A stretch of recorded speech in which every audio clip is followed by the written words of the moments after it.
देखिए आज हम लोग जो है पढ़ रहे हैं केमिकल बॉन्डिंग स्टार्ट करना है। Very important topic. इसका यूज हम लोग जनरली जो है पूरी केमिस्ट्री में करने वाले हैं। Physical chemistry, organic chemistry, inorganic chemistry. लेकिन इसके क्वेश्चंस डायरेक्टली अगर देखें तो 2 से 3 क्वेश्चंस आ जाते हैं, तो इसलिए ये अपने आप में बहुत इंपॉर्टेंट टॉपिक बना जाता है।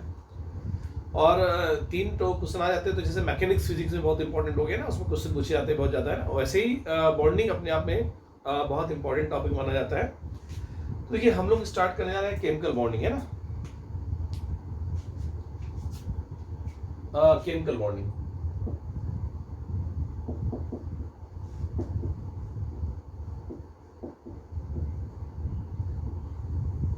देखिए केमिकल बॉन्डिंग की अगर बात की जाए तो सिंपल सा हम लोग बिल्कुल जीरो लेवल से स्टार्टिंग करेंगे। देखिए एटम्स क्या होता है ना, हम लोग देखेंगे एटम्स क्या होता है। तो एटम्स क्या है, स्मॉलेस्ट पार्टिकल है। हम लोग स्टार्टिंग बिल्कुल बेसिक से करेंगे ना।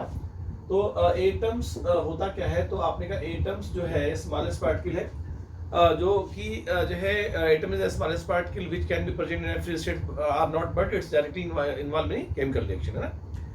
एटम्स क्या है, स्मॉलेस्ट पार्टिकल जो फ्री स्टेट में रह भी सकता है और नहीं भी रह सकता, लेकिन किसी भी केमिकल रिएक्शन में डायरेक्टली इन्वॉल्व होता है, ठीक है। तो यहाँ से जैसे हम देखें सोडियम क्या है, एटम है। क्लोरीन क्या है, एटम है। हाइड्रोजन एटम है, ऑक्सीजन एटम्स है ना। तो ये क्या है जो है सब एटम्स है, ठीक है। नाइट्रोजन क्या है, एटम्स है। तो एटम्स क्या करता है, जैसे Na है ना, ये Na है और ये Cl है, कंबाइन करेगा तो NaCl बना देगा। ठीक है, ये H है और Cl है, कंबाइन करेगा तो HCl बना देगा। हाँ, और जैसे देखिए आपने कहा H है और O है और कंबाइन करेगा तो H2 बना देगा, है ना। और हम बात करें N है और O है या H है, तो कंबाइन करेगा तो NH3 बना देगा। तो ऐसे सभी एटम्स आपस में कंबाइन करके मॉलिक्यूल फॉर्म करते हैं। तो ये मॉलिक्यूल बना रहे हैं। तो एटम्स कंबाइन क्यों करते हैं, एक बात यहाँ आई है ना। देखिए यहाँ से हो क्या रहा है, हम केमिकल बॉन्डिंग पढ़ रहे हैं तो क्लियर होना चाहिए। तो ये कंबाइंस क्यों कर रहे हैं, तो एक बात तो कंफर्म है कि एटम्स कंबाइन कर रहे हैं क्योंकि हर एटम चाहता है अनस्टेबल से स्टेबल स्टेट में ना। हर एटम चाहता है अनस्टेबल, हर एटम के हर सिस्टम चाहता है ना, चाहे आप हो चाहे मैं हूँ, ठीक है। हम लोग उधर मूव करते हैं जहाँ पे हमको स्टेबिलिटी ज्यादा मिलती है।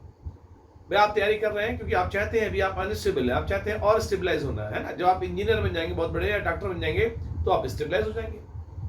तो हर सिस्टम का मूवमेंट उधर है जहाँ पे स्टेबिलिटी ज्यादा हो रही है। तो वही चीज एटम के पास भी है, अनस्टेबल से स्टेबल स्टेट में आना। और जो अनस्टेबल होते हैं उनके पास एनर्जी हाई होती है ना, तो कह सकते हैं हाई एनर्जी से लो एनर्जी की तरफ मूवमेंट होना। जो मैं कहानी सुना रहा हूँ ना, इस सब से भी क्वेश्चन पूछे जाते हैं, ध्यान रखिएगा। जो कहानी सुना रहा हूँ इन सब से भी क्वेश्चन पूछे जाते हैं, ठीक है। तो एक बात तो क्लियर है, यहाँ से हम लोग यहाँ से आइडिया है, ठीक है। और हम लोग देख सकते हैं इस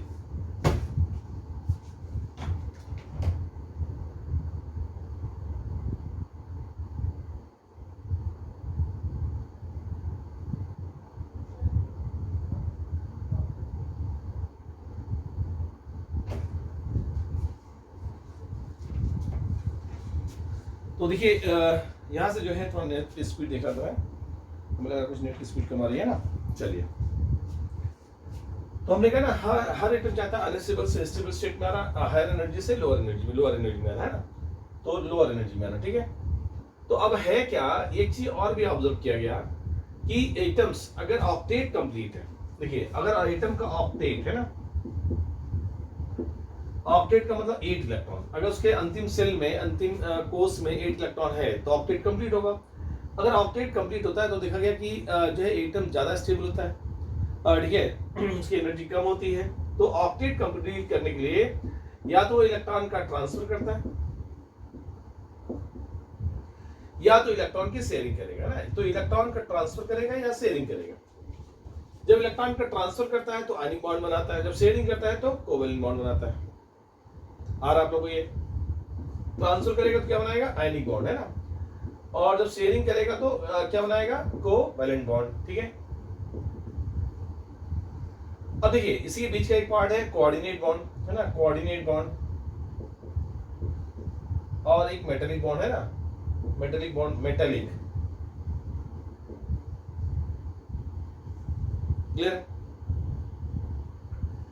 तो एक बात तो कंफर्म आ गई कि एटम्स कंबाइन क्यों करते हैं। एटम कंबाइन करते हैं अपने आप को स्टेबलाइज करने के लिए, और कंबाइन जब करते हैं तो वो बॉन्ड बनाते हैं। तो केमिकल बॉन्डिंग में यही हमें देखना है कि एटम्स किस तरह बॉन्ड बना रहे हैं, है ना, आयनिक बॉन्ड बना रहे हैं, कोवेलेंट बॉन्ड बना रहे हैं, या इन्हीं दोनों का एक मिक्सचर है, कोऑर्डिनेट बॉन्ड बना रहे हैं या मेटालिक बॉन्ड बना रहे हैं ना, और उनकी कैरेक्टरिस्टिक क्या है, प्रॉपर्टीज क्या है। जनरली अगर देखें, देखिए हम अगर देखें, देखिए इलेक्ट्रो निगेटिविटी बेसिस पर या इलेक्ट्रो पॉजिटिविटी बेसिस पे हम कह सकते हैं मोस्ट इलेक्ट्रो पॉजिटिव, देखिए जो इधर होंगे मोस्ट इलेक्ट्रो पॉजिटिव होंगे, इधर होंगे मोस्ट इलेक्ट्रो नेगेटिव होंगे, इधर भी होंगे तो मिडिल के होंगे ना, यानी जिनकी इलेक्ट्रो नेगेटिविटी बहुत ज्यादा नहीं होगी, बहुत कम नहीं होगी, ठीक है ना। तो मान लीजिए P है ना, मोस्ट इलेक्ट्रो जो है पॉजिटिव, Q है मोस्ट इलेक्ट्रो नेगेटिव, और यहाँ से मान लीजिए R है मिडिल, ठीक है। तो अगर हम देखें, अगर देखिए यहाँ से जो है मोस्ट इलेक्ट्रो पॉजिटिव और मोस्ट इलेक्ट्रो नेगेटिव के बीच में बॉन्ड बनाए, तो जनरली ये हमेशा ये आयनिक बॉन्ड को सपोर्ट करते हैं। जैसे P और Q के बीच बॉन्ड बनेगा तो ये आयनिक बॉन्ड फॉर्मेशन होगा, आयनिक बॉन्ड, है ना, जनरली। अभी दिखाऊंगा, हर पार्ट को अलग दिखाऊंगा। जब Q है ना, इलेक्ट्रोनेगेटिव और इलेक्ट्रोनेगेटिव है ना, Q और Q बनाएंगे या R और Q बनाएंगे, है ना, तो ये जनरली क्या बनाएंगे, या R बनाएंगे, तो ये जो है कोवैलेंट बॉन्ड फॉर्म करते हैं, कोवैलेंट बॉन्ड जनरली, है ना। जैसे PQ, जैसे हमने किया KF, है ना, KF ये इलेक्ट्रो पॉजिटिव है, ये इलेक्ट्रोनेगेटिव है, तो इनके बीच में क्या बनेगा, आयनिक बॉन्ड बनेगा, ठीक है ना। और जैसे F2 है, ये F2 है ना, F मोस्ट इलेक्ट्रोनेगेटिव एलिमेंट है, तो ये इनके बीच में जो बॉन्ड बन रहा है ये क्या बन रहा है, कोवैलेंट बॉन्ड बन रहा है ना। Cl2 है, इनके बीच में क्या बॉन्ड बन रहा है, कोवैलेंट बॉन्ड बन रहा है। तो ऐसे जनरली क्या होता है कि या कार्बन और क्लोरीन, कार्बन और क्लोरीन के बीच में क्या बन रहा है, कोवैलेंट बॉन्ड बन रहा है, ये मतलब ये मिडिल का है और ये मोर इलेक्ट्रोनेगेटिव है। तो ऐसे एक जनरली हमने एक बात देखी, केमिकल बॉन्डिंग में एटम्स क्या होते हैं, तो आपने कहा एटम्स वो स्मॉलेस्ट पार्टिकल हैं जो फ्री स्टेट में रह भी सकते हैं और नहीं भी रह सकते, लेकिन किसी केमिकल रिएक्शन में डायरेक्टली इन्वॉल्व होते। और देखा गया कि जो है एटम्स अपने आप को और ज्यादा स्टेबलाइज करने के लिए क्या करते हैं, इलेक्ट्रॉन का ट्रांसफर करते हैं या शेयरिंग करते हैं, यानी ऑक्टेट कंप्लीट करने के लिए। तो ऐसे में इलेक्ट्रॉन के ट्रांसफर या शेयरिंग से इनके बीच में एक बॉन्ड बनता है जिसे हम केमिकल बॉन्डिंग बोलते हैं, ना। अब केमिकल बॉन्डिंग जो है में हम पहले आयनिक बॉन्ड की बात करेंगे। पहले तो ये समझे कि जिस समय कंबाइन करते हैं उस समय इनमें लगने वाला फोर्स किस तरह का होता है, ये भी तो फील होना चाहिए। यानी केमिकल बॉन्डिंग पढ़ने से पहले, यानी बॉन्ड पढ़ने से पहले उसका बेसिक कॉन्सेप्ट क्लियर हो, जो एटम कंबाइन कर रहे हैं उसमें फोर्स का क्या स्थिति होती है, फोर्स किस तरह वर्क करता है, या उनमें किस तरह अट्रैक्शन फोर्स लगता है या रिपल्सन फोर्स लगता है, और जब बॉन्ड बनता है कि तो एक्चुअल स्थिति क्या होती है, ठीक है। तो हम यहाँ से जो है देखने जा रहे हैं, ठीक है, इसको नोट कर लीजिए। इसको मेरा देखिए, इसको जो है नोट कर ले, आप लोग नोट भी करते रहेंगे ना। तो एक बेसिक कहानी जो मैं दिखाऊं, इसमें भी क्वेश्चन फेल हो जाते हैं, इसलिए बिल्कुल हल्के में कुछ भी नहीं लेंगे, हर एक कॉन्सेप्ट को समझने की कोशिश करेंगे ना।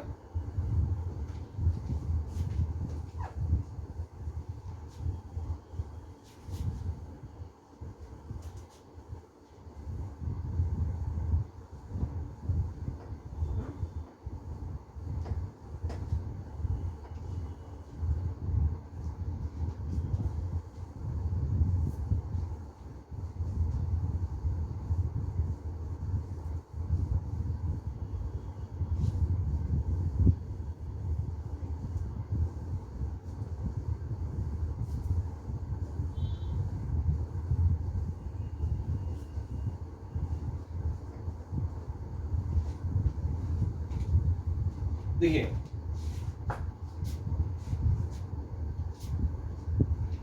हम अगर बात करें यहाँ से तो जो है पहले हम फोर्स का फंडा समझेंगे ना, फोर्स कॉन्सेप्ट को समझने की कोशिश करेंगे, फिर इसी को एनर्जी बेसिस पर समझने की कोशिश करेंगे। अगर हम देखें, जैसे हमने लिया यहाँ से जो है ये एक एटम है P और ये दूसरा एटम है Q। इसमें जो है प्लस चार्ज है, ये प्लस न्यूक्लियस है तो प्लस चार्ज होगा। ये सेल है जिसमें इलेक्ट्रॉन होंगे, ये सेल है जिसमें इलेक्ट्रॉन होंगे। अब देखिए, नो डाउट कि यहाँ से हमने कहा मान लीजिए इलेक्ट्रॉन्स हैं, ये इलेक्ट्रॉन्स है ना,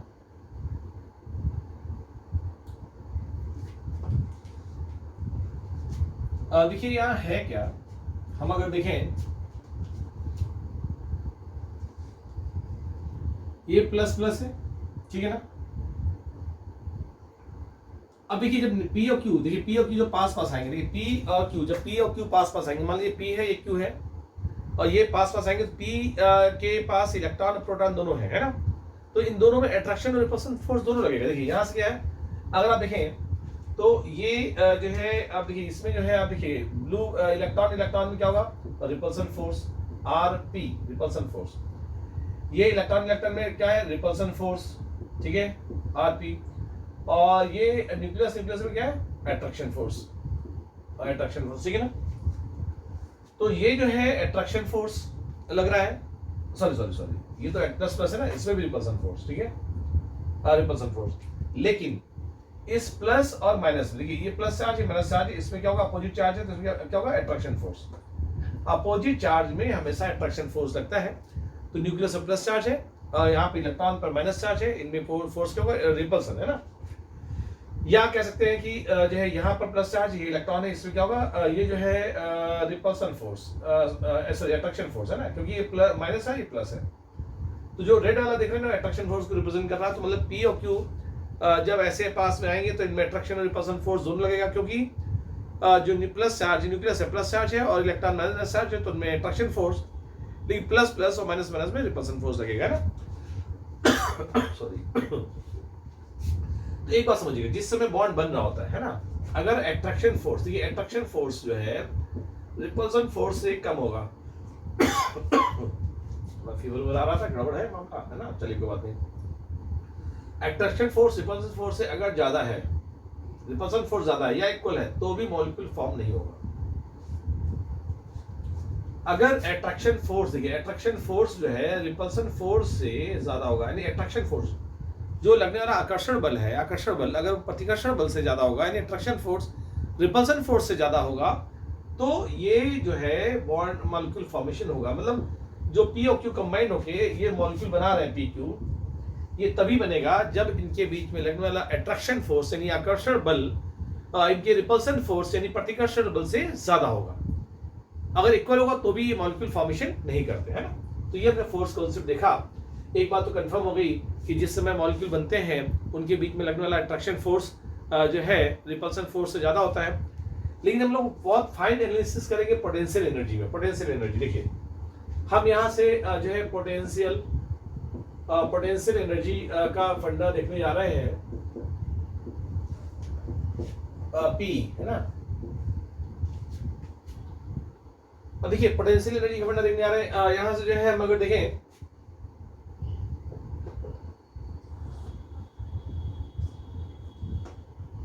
देखिए, जैसे हमने कहा यहाँ पर y एक्सिस लिया मैंने और ये जो है x एक्सिस ले लिया, ठीक है। y एक्सिस पे हम लोग पोटेंशियल एनर्जी को रिप्रेजेंट कर रहे हैं। y एक्सिस पे यहाँ 0 है, इसके ऊपर जो है हम अगर देखें तो पॉजिटिव है, ठीक है, नीचे क्या है, नेगेटिव। और x एक्सिस पे जो है इंटर न्यूक्लियर डिस्टेंस ले रहा है ना, न्यूक्लियर डिस्टेंस, ठीक है।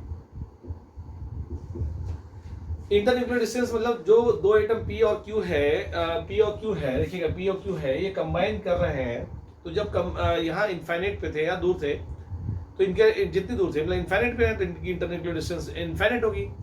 जैसे जैसे पास आएंगे इनमें अट्रैक्शन रिपल्सन फोर्स दोनों लगेगा। ध्यान रखिएगा। एक चीज और बता दो, जब अट्रैक्शन फोर्स लगता है किसी भी सिस्टम में, ऐसा नहीं कि एटम्स के बीच में लग रहा, किसी में भी लगेगा, तो हमेशा एनर्जी निकलती है। और अगर रिपल्सन फोर्स लगेगा तो हमेशा सिस्टम एनर्जी गेन करता है। अगर मान लीजिए आप किसी को देख कर गुस्सा आ रहा आपको, है ना, तो क्या है, रिपल्सन फोर्स लग रहा है, तो ऐसे में आपकी एनर्जी बढ़ रही है क्योंकि आप एनर्जी गेन कर रहे हैं। तो ये हर जगह सिस्टम होता है ना। और अगर आप किसी को देख के बड़े रिलैक्स फील कर रहे हैं, अच्छा लग रहा है, गले लगाने का मन कर रहा है, तो आपकी क्या है, एनर्जी रिलीज हो रही है, आप स्टेबलाइज हो रहे हैं, है ना। वही चीज एटम के साथ भी है कि जब ये अट्रैक्शन फोर्स लगता है तो ये एनर्जी निकालता है और खुद को स्टेबलाइज करता है।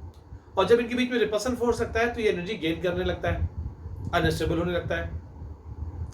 तो हमने कहा P और Q जो है दोनों फोर्स लग रहा है, लेकिन अट्रैक्शन फोर्स जो है थोड़ा ज्यादा है रिपल्सन फोर्स से, इसलिए पास आ रहे हैं। अट्रैक्शन फोर्स ज्यादा है इसलिए पास आते जा रहे हैं, आते जा रहे हैं, आते जा रहे हैं, एनर्जी निकलती जा रही है। देखिए अट्रैक्शन फोर्स ज्यादा है, एनर्जी निकलती जा रही है, अट्रैक्शन फोर्स ज्यादा है, एनर्जी निकलती जा रही है, एनर्जी निकलती जा रही है, एनर्जी निकलती जा रही है। देखिए बस यहाँ तक आ गए। देखिए कितनी एनर्जी निकल गई। मतलब ये देखिए पी और क्यू है, समझ गए। ये यहाँ इस पॉइंट पी क्या है, यहाँ पे क्यू है, ये बहुत लार्ज डिस्टेंस पे है। ये जैसे आ रहे हैं पास में, देखिए अट्रैक्शन फोर्स बढ़ता जा रहा है, एनर्जी निकलती जा रही है, एनर्जी निकलती जा रही है, एनर्जी निकलती जा रही है, एनर्जी निकलती जा रही है, एनर्जी निकलती जा रही है, एनर्जी निकलती जा रही है। देख रहे हैं एनर्जी निकल रही है, एनर्जी निकलती जा रही है, एनर्जी निकलती जा रही है। अब यहाँ आ गए, देखिए यहाँ से अब पास नहीं जा रहे। क्यों? क्योंकि यहाँ से ये सबसे ज्यादा एनर्जी निकाल चुके हैं। अगर हम लाएंगे तो अब इनमें रिपल्सन फोर्स लगने लगेगा और ये एनर्जी गेन करने लगेंगे, तो ये अब पास आना नहीं चाहेंगे। इस समय पी और क्यू के बीच जो डिस्टेंस होगी उसे बोलेंगे बॉन्ड लेंथ, और इस समय मॉलिक्यूल बन चुका है, ठीक है। तो जो है पी और क्यू के बीच की डिस्टेंस को बॉन्ड लेंथ बोला जाएगा। इसको तोड़ने की जो एनर्जी दी जाएगी उसे बॉन्ड एनर्जी बोली जाएगी। तो एक बात तो कंफर्म हो गई, जिस समय मॉलिक्यूल बनता है उनके बीच में मतलब उस समय उनकी एनर्जी सबसे न्यूनतम होती है, लिस्ट होती है। इसको हम ग्राफिकली देखना चाहते हैं ना। देखिए जैसे हमने कहा कि इस जगह हमने ये लिया 0। अब देखिए जैसे जैसे पास आ रही है, इंटरनेट डिस्टेंस है, यहाँ मान लीजिए इस जगह P है, यहाँ मान लीजिए P है, और ये बहुत दूरी पे Q है, एटम है ना। अब ये जैसे जैसे देखिए यहाँ जैसे जैसे पास आ रहा है, पास आ रही है, ये आ रहा है, देखिए नीचे आ रहा है, एनर्जी निकलती जा रही है, एनर्जी निकलती जा रही है, एनर्जी निकलती जा रही है। देखिए एनर्जी निकली बहुत है। इसके बाद जैसे जैसे देखिए ऊपर देखिए ऐसे बढ़ते गए, बढ़ते गए। देख रहे हैं, ये देख रहे हैं, ये जो है अगर देखा जाए मतलब ऐसे नीचे आया, और देखिए इस जगह एनर्जी का लिस्ट है। मतलब ये जो है अगर हम लाते हैं तो एनर्जी ऐसे बढ़ेगी, मतलब ये अनस्टेबल होने लगेगा। इसका मतलब इस पॉइंट पर अगर हम देखिए, इस पॉइंट पर मॉलिक्यूल बन चुका है। देखिए इस जगह हम अगर देखें, ये जो Q है ना, इस पॉइंट पर जो है ये जो डिस्टेंस है, ठीक है, इसे बॉन्ड लेंथ बोलते हैं, L0 है ना। और ये जो है मॉलिक्यूल बन चुका है P और Q। उसको रेड कलर से उसको बना देते हैं, कोई दिक्कत नहीं, कंफ्यूजन ना हो। देखिए देखिए ये जो है मॉलिक्यूल बन चुका है ना। तो ये जो डिस्टेंस है इस समय P और Q, उसके बोलेंगे L0 है ना। ये देख रहे हैं डिस्टेंस क्या, L0 बोली जाएगी। और ये जो है इतनी एनर्जी, इसे बोलते हैं बॉन्ड एनर्जी। देख रहे हैं ये क्या है, बॉन्ड एनर्जी बोलते हैं इसको। क्या बोलते हैं? बॉन्ड एनर्जी, ठीक है। तो मतलब कुल मिला के फाइनली एक बात तो कंफर्म हो गई कि बॉन्ड एनर्जी जो है आपकी ये है, ठीक है। बॉन्ड एनर्जी जो है, यानी हम इतना अगर उसको एनर्जी दे देंगे तो क्या होगा, न्यूट्रल हो जाएगा। मतलब एनर्जी पोटेंशियल एनर्जी हो गई, दोनों अलग अलग हो गए, अलग अलग हो गए। एक बात और प्रॉब्लम आती है, कई लोग सोचते हैं ये निगेटिव नीचे निगेटिव कैसे जा रही है। जैसे एग्जांपल करिए, हमने कहा कि जो है एक बंदे हैं, ठीक है, रवि और जो है छवि, है ना। रवि और छवि कानपुर पढ़ने आए मान लीजिए, ठीक है। रवि के पास जो है हमने मान लिया कि 100 किलो कैलोरी एनर्जी थी, और छवि के पास भी क्या 100 किलो कैलोरी एनर्जी थी। लेकिन जब ये आए ना तो उसको हमने बेस मान लिया, रेफरेंस मान लिया कि ये रेफरेंस है। हमने कहा जितना लेकर आया वो 0 मान लिया, रेफरेंस में 0 है। अब क्या है, रवि कानपुर आते हुए रवि को हवा लग गई कानपुर की। अब उन्होंने कहा साहब रेप मोती जाएंगे, रेप 3 घूमने जाएंगे, और फिर पूरा एंजॉय शुरू हो गया। तो 100 लेकर आए थे और 50 और गेन कर लिया, तो यानी वो प्लस में जाएंगे 50। तो मतलब वो इसके ऊपर जाएंगे, है ना, ये इसके ऊपर प्लस में 50 जाएंगे। इसका मतलब जितना था उसके रिस्पेक्ट में 50 चलेगा।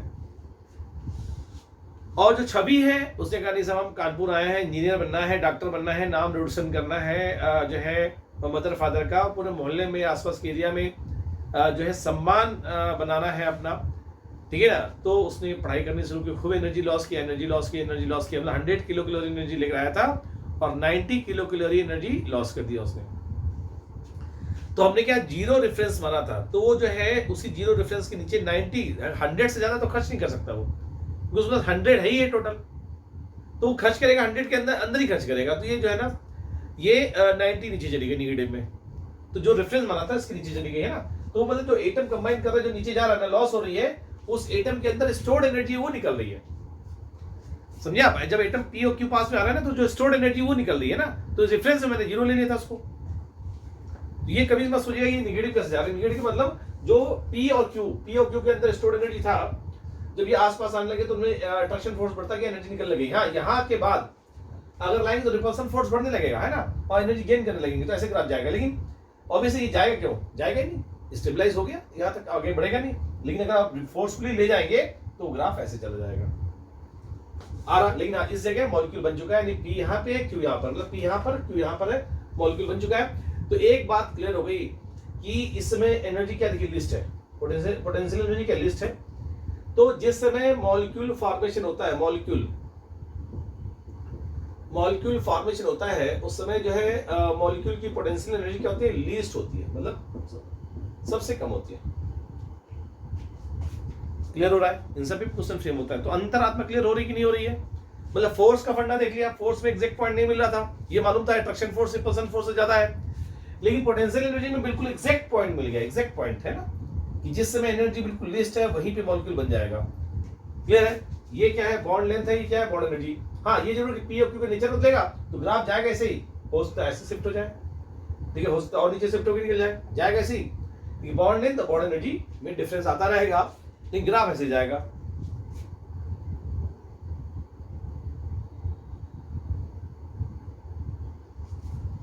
देखिए निश्चित फिर समझिएगा,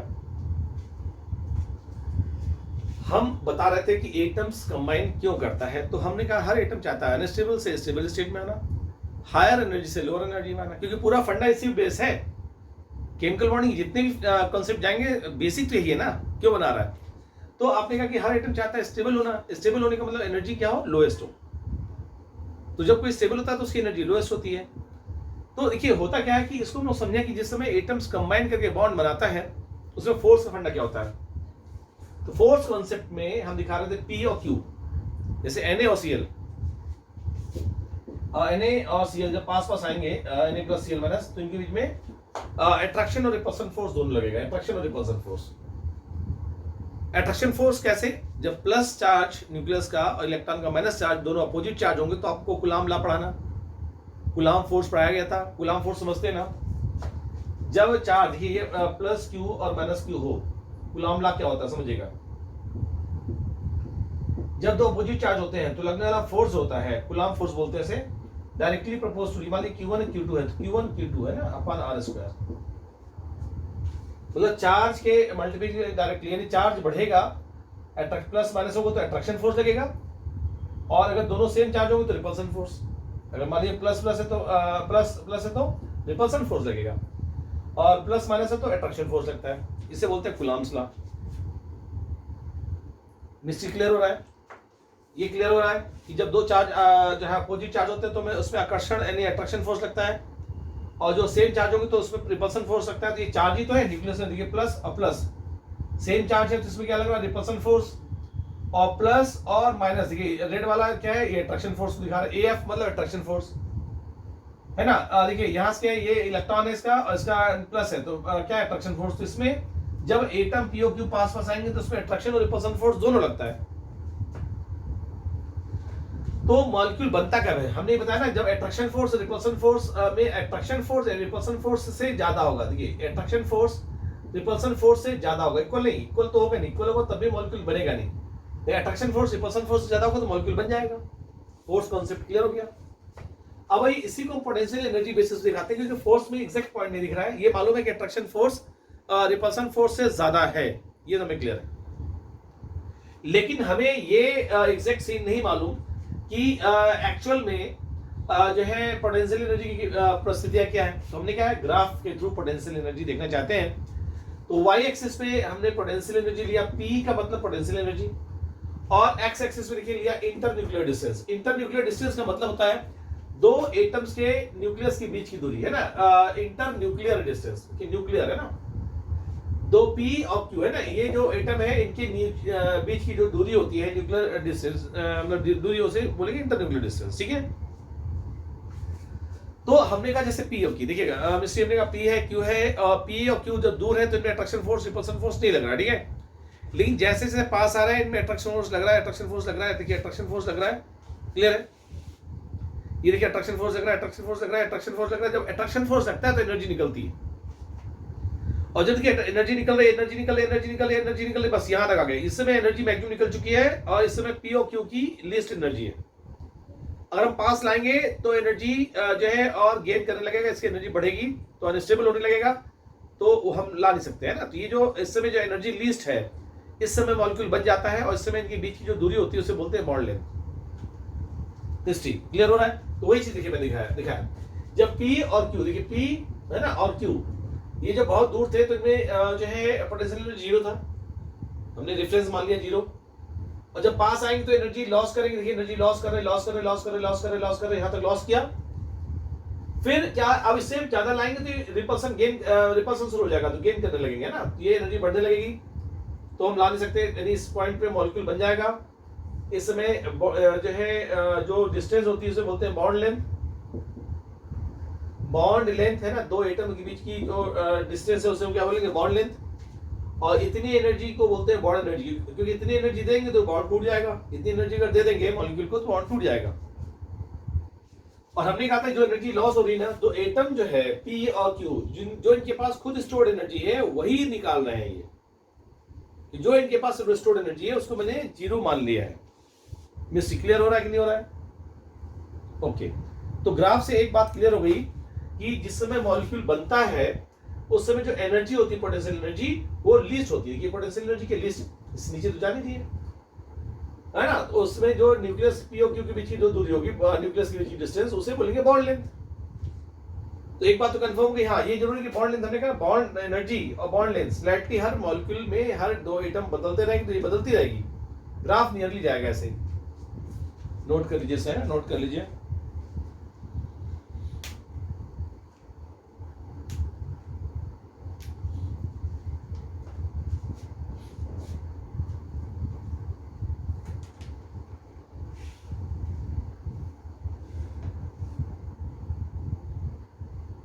नोट कर ले से तुरंत नोट करिए। कलर जरूर पेन रख लीजिएगा, 2-3 कलर है ना।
हो गया ये?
इसको मैं लग कर रहा हूँ, ठीक है ना।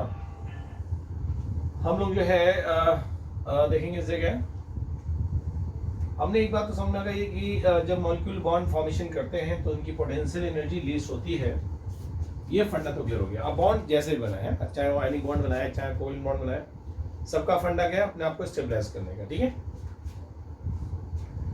अब देखिए यहां से जो है हम देखने आ रहे हैं, अब आयनिक बॉन्ड की बात करेंगे। आयनिक बॉन्ड क्या होता है ना, बॉन्ड तो समझ में आया कि बनता है, तो सीन क्या होता है मालूम हो गया ना। अब हम आयनिक बॉन्ड की बात करने जा रहे हैं कि आयनिक बॉन्ड है क्या, बिल्कुल जीरो लेवल से बात करेंगे। आयनिक बॉन्ड इसी को हम इलेक्ट्रोवैलेंट बॉन्ड भी कहते हैं। इलेक्ट्रोवैलेंट बॉन्ड है ना, वैद्युत बंध है ना, आयनिक बंध या वैद्युत बंध बोला जाता है इसे। आपको बता दो जैसे P और Q दो एटम है, लाइक P और Q है दो एटम्स, ये दोनों एटम में इलेक्ट्रोनेगेटिविटी डिफरेंस जनरली क्या होता है, ये 1.7 से ज्यादा होना चाहिए। जनरली वर्ड यूज कर रहे हैं ना, 1.7 से ज्यादा होता है तो ऐसे में जो है आयनिक बॉन्ड फॉर्मेशन होता है। ठीक है, अब आयनिक बॉन्ड का एक्चुअली डेफिनेशन क्या है वो हम लोग देखने जा रहे हैं कि जैसे पीओ की दो एटम्स हैं और मान लीजिए इसका इलेक्ट्रॉनिक कॉन्फ़िगरेशन 281 है, इसका मान लीजिए 287 है। दोनों को आप गौर से देखिए, पी और क्यू को दोनों को गौर से देखिए, आपको दिखाई देगा कि पी भी अनस्टेबल है और क्यू भी अनस्टेबल है। अगर आप देखें तो पी भी अनस्टेबल और क्यू भी अनस्टेबल है। क्यों अनस्टेबल? क्योंकि इसके लास्ट सेल में एक ही इलेक्ट्रॉन है। क्यों अनस्टेबल क्यों है? इसके लास्ट सेल में 7 इलेक्ट्रॉन है। आप जानते हैं कि अगर एटम के लास्ट सेल में 8 इलेक्ट्रॉन हो तो वो स्टेबलाइज हो जाता है, और यहाँ क्या है, दोनों ही अनस्टेबल है। तो आपको बता दो कि ये अपने आप को स्टेबलाइज करने के लिए या तो इलेक्ट्रॉन का ट्रांसफर करेंगे या शेयरिंग करेंगे। तो शेयरिंग कंडीशन बनती नहीं है। देखिए ट्रांसफर कंडीशन कैसे बनेगी, या तो P एक इलेक्ट्रॉन क्यू को दे दे, ठीक है ना, या फिर जो है Q जो है 7 इलेक्ट्रॉन P को दे दे। दो कंडीशंस हैं, या तो P क्या करे, एक इलेक्ट्रॉन दे दे Q को, या Q क्या करे 7 इलेक्ट्रॉन दे दे P को। लेकिन एक चीज बता दो, जिसके लास्ट सेल में 1 या 2 इलेक्ट्रॉन्स होते हैं वो इलेक्ट्रोपॉजिटिव कैरेक्टरिस्टिक्स शो करते हैं। जिनके अंतिम सेल में 1 या 2 इलेक्ट्रॉन होंगे वो इलेक्ट्रोपॉजिटिव कैरेक्टरिस्टिक्स शो करते हैं, और जिनके लास्ट सेल में 6 या 7 होते हैं वो इलेक्ट्रोनेगेटिव कैरेक्टरिस्टिक्स शो करते हैं। तो जो इलेक्ट्रोपॉजिटिव होते हैं वो इलेक्ट्रॉन डोनेट करने की टेंडेंसी ज़्यादा होती है, और जो इलेक्ट्रोनेगेटिव होते हैं वो इलेक्ट्रॉन लेने की टेंडेंसी ज़्यादा होती है। तो ऐसे में P जो है Q को एक इलेक्ट्रॉन ट्रांसफर करेगा, समझिएगा। P ने एक इलेक्ट्रॉन देखिए Q को ट्रांसफर किया, देखिए हाफ एरो, ये दिख रहे हैं, ये हाफ एरो का मतलब होता है केवल एक इलेक्ट्रॉन। अगर फुल एरो होता तो इसका मींस होता 2 इलेक्ट्रॉन। तो P ने एक इलेक्ट्रॉन Q को ट्रांसफर किया, समझिएगा। तो यहां हम अगर देखें P है और Q है ना, देखिएगा, और आपने कहा P ने एक इलेक्ट्रॉन ट्रांसफर किया, तो जब P ने एक इलेक्ट्रॉन ट्रांसफर किया तो P पे प्लस चार्ज आ गया, और Q ने एक माइनस लिया तो इसमें माइनस चार्ज आ गया। इसका नया इलेक्ट्रॉनिक जो कॉन्फ़िगरेशन हो जाएगा वो क्या होगा, 2 8 हो जाएगा, क्योंकि एक इलेक्ट्रॉन जो था चला गया, ये वाला इलेक्ट्रॉन Q के पास। यहाँ क्या हो जाएगा 2 8 और 8, ठीक है, दोनों ही खुश हो गए, क्योंकि P के पास भी लास्ट सेल में 8 इलेक्ट्रॉन और Q के पास भी लास्ट सेल में 8 इलेक्ट्रॉन। तो ये जो बॉन्ड बन रहा है वो आयनिक बॉन्ड बन गया, दोनों स्टेबलाइज भी हो गए। तो एक्चुअली आयनिक बॉन्ड क्या हुआ कि दो परमाणुओं के बीच में इलेक्ट्रॉन के स्थानांतरण से जो बॉन्ड बनता है उसे हम आयनिक बॉन्ड कहते हैं। फिर सुनिएगा, bond formation between two atom by transfer of electron is known as ionic bond. दो परमाणु के बीच में इलेक्ट्रॉन के ट्रांसफर से जो बॉन्ड बनेगा उसे आयनिक बॉन्ड कहेंगे या इलेक्ट्रोवैलेंट बॉन्ड बोलेंगे। तो यहां से डेफिनेशन में ही लिख दे रहा हूं, इस जगह लिख देता हूं, बॉन्ड फॉर्मेशन, ठीक है, bond formation between two atoms, between two atoms by transfer of electron, transfer देखिएगा, transfer of electron है ना। ऐसे बॉन्ड को हम आयनिक बॉन्ड या इलेक्ट्रोवैलेंट बॉन्ड, आयनिक बंध या बैदुसहयोजी बंध कहते हैं। तो आयनिक बॉन्ड की डिफिनेशन क्लियर हो गई आप लोगों को? बोलिए, आयनिक बॉन्ड की डिफिनेशन क्लियर हुई? आयनिक बॉन्ड क्या होता है ये क्लियर हो रहा है? प्रभु मिस्टी, रिदम, जरा, ठीक है, ठीक है, okay, very good, very good. हम इसको एग्जांपल लेके समझाएंगे, और है ना, इसके और एग्जांपल ले लेते हैं। जैसे NaCl का बनना है ना, NaCl, ठीक है, जैसे बात करेंगे यहां पर,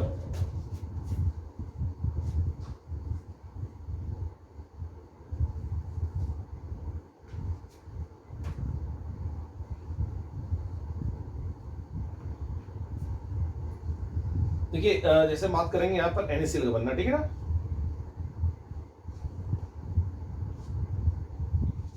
NaCl है ना, NaCl का फॉर्मेशन, ठीक है। अब देखिए Na है और Cl है। अब Na का जो इलेक्ट्रॉनिक मतलब 11 इलेक्ट्रॉन होता है 281 है ना, और Cl के पास कितने होता है 17 287, वही सेम आ गया। अब सोडियम ने एक इलेक्ट्रॉन ट्रांसफर किया, ठीक है ना, तो Na जो है Na क्या होगा, प्लस हो जाएगा, और Cl क्या होगा, माइनस हो जाएगा। और उसका जो नया इलेक्ट्रॉनिक कॉन्फ़िगरेशन होगा वो कुछ इस तरह होगा, 2 8, यहाँ क्या होगा 2 8 और 8, ठीक है, दोनों ही यहाँ पे स्टेबलाइज हो गए, तो ये NaCl मॉलिक्यूल बन गया। देखने में NaCl ऐसे लग रहा है, लेकिन हमें मालूम है कि यहाँ +1 चार्ज, यहाँ -1 चार्ज है, और ये आयनिक बॉन्ड है। वैसे मालूम है फर्स्ट ए का मेटल है ना, फर्स्ट ए का मेटल जो है हमेशा आयनिक बॉन्ड ही बनाता है। फर्स्ट ए के सारे मेटल्स क्या होंगे, आयनिक बॉन्ड बनाएंगे। सेकंड ए के बेरिलियम को छोड़ के सारे आयनिक बॉन्ड बनाएंगे। फर्स्ट ए वाला एल्किल मेटल, सेकंड ए वाला एल्काइन अर्थ मेटल, ठीक है। और भी एग्जांपल ले लेते हैं, जैसे हम लेते हैं MgO को बनना है, MgO है ना, MgO का बनना है ना, ये Mg है और ये O है। आपको मालूम है Mg का जो इलेक्ट्रॉनिक विन्यास है, आपको बात मालूम है Mg में कितने इलेक्ट्रॉन होते हैं, 12। एटॉमिक नंबर कितना होता है, 12। तो 2 8 और 2 12। ऑक्सीजन में कितना होता है, 8 2 और 6। अब ऑक्सीजन को स्टेबल होने के लिए 2 इलेक्ट्रॉन चाहिए, और इसके बाद दो इलेक्ट्रॉन एक्स्ट्रा है ना। तो ये क्या करेगा, इलेक्ट्रॉन यहाँ पर, ये देखिए ये ट्रांसफर कर रहा है, ट्रांसफर किया इसने। तो जो ट्रांसफर किया देखिए Mg है, ये O है, और जब ट्रांसफर करेगा तो यहाँ पर क्या होगा, +2, 2 इलेक्ट्रॉन इससे दिया तो +2 चार्ज, इसने 2 इलेक्ट्रॉन लिया तो -2 चार्ज। ये MgO बन गया, इसका नया इलेक्ट्रॉनिक कॉन्फ़िगरेशन 2 8, और यहाँ क्या होगा 2 8, देखिए दोनों स्टेबलाइज हो गए। आपको दिखेगा ऐसे MgO, लेकिन आपको मालूम है आप Mg में +2 चार्ज है, O पर -2 चार्ज है, और ये क्या है, आयनिक कंपाउंड है, क्योंकि आयनिक बॉन्ड बन रहा है। यहाँ पर दिख जाएगा आपको आयनिक कंपाउंड भी Mg, आपको सेकेंडरी ग्रुप का एलिमेंट है, सारे आयनिक बॉन्ड बनाने वाले हैं, बेरिलियम को छोड़ दीजिए तो। अभी जैसे हम लोग देखेंगे, हम अगर बात करें CaF2 या CaCl2, ठीक है ना, CaCl2 देख लेते हैं। अब ये Ca है, Ca है, और ये Cl है, और ये Cl है, ठीक है। यहाँ क्या है, 2 8 8 2, आपको मालूम है टोटल कितना 20 होता है। एटॉमिक नंबर यहाँ क्या 17, 2 8 7, यहाँ क्या होगा 2 8 7। अगर देखें दोनों को, यहाँ पे Cl, दोनों Cl को एक इलेक्ट्रॉन की रिक्वायरमेंट है, और इसके पास 2 इलेक्ट्रॉन जो है लास्ट सेल में, ये अगर दे देगा तो ये स्टेबलाइज हो जाएगा। एक इलेक्ट्रॉन इसने Cl को दिया, एक इलेक्ट्रॉन Cl को दिया, है ना। यहाँ हम अगर देखें तो Ca है, और ये Cl है, और ये Cl है, और ठीक है, यहाँ पर क्या हो गया, +2 चार्ज, 2 इलेक्ट्रॉन निकाला इसने, एक इलेक्ट्रॉन लिया -1, ये -1, और इसका इलेक्ट्रॉनिक विन्यास क्या होगा 2 8 8, और यहाँ क्या होगा 2 8 और 8, और यहाँ क्या होगा 2 8 8, ठीक है, तीनों ही स्टेबलाइज हो गए। लिखा ऐसे है CaCl2, लेकिन आपको मालूम है कि क्या है, ये आयनिक बॉन्ड फॉर्मेशन कर रहे हैं, ठीक है ना। तो एक बात तो कंफर्म हो गई कि आयनिक बॉन्ड, हमने इसलिए लिख दिया ना कि इलेक्ट्रोनेगेटिव डिफरेंस 1.7 ज्यादा हो, मतलब एक बहुत ज्यादा इलेक्ट्रो पॉजिटिव है, एक बहुत ज्यादा इलेक्ट्रोनेगेटिव है, तो आयनिक बॉन्ड बनाने के चांसेस ज्यादा होते हैं। तो डेफिनेशन ऐसी क्या बनती है कि दो परमाणु के बीच में इलेक्ट्रॉन के स्थानांतरण से, शेयरिंग से नहीं, साझे से नहीं, इलेक्ट्रॉन के ट्रांसफर से जो बॉन्ड बनेगा उसे हम आयनिक बॉन्ड, आयनिक बंध कहते हैं। Bond formation between two atom by transfer of electron is known as ionic bond और इलेक्ट्रोवैलेंट बॉन्ड। क्लियर, इसे नोट कर लीजिए विद एग्जांपल। अब हम लोग देखेंगे, अभी तो केवल डिफिनेशन देखिए, है ना, डिफिनेशन देखिए, इसे नोट कर लीजिए। हम बात करेंगे यहाँ पर फेवरेबल कंडीशंस की, कि जहां आयनिक बॉन्ड बनता है, प्रभु END का मतलब होता है इलेक्ट्रोनेगेटिविटी डिफरेंस, इलेक्ट्रोनेगेटिविटी डिफरेंस, है ना, वैद्युत ऋणात्मकता का अंतर, है ना, electronegativity difference. Clear, END shortcut में लिख दिया, आप उसे पूरा लिख लीजिएगा, इलेक्ट्रोनेगेटिविटी डिफरेंस। क्लियर, नोट कर लीजिए, इसे बहुत जल्दी नोट कर लीजिए।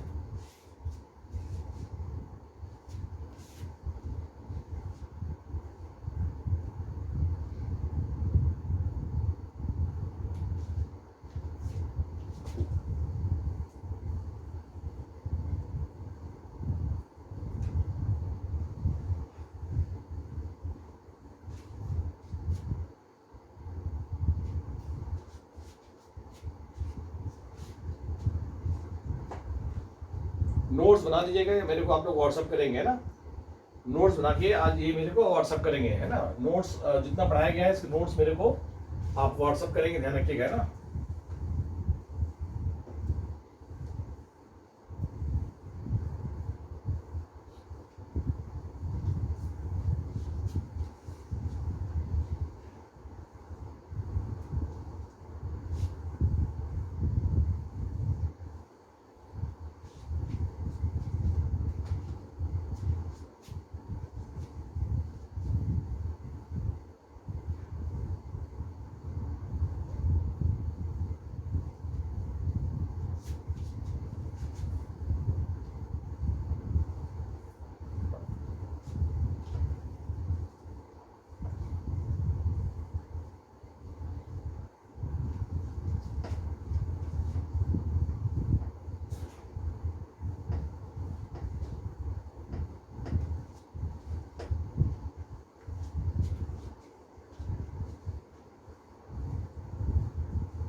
देखिए जो है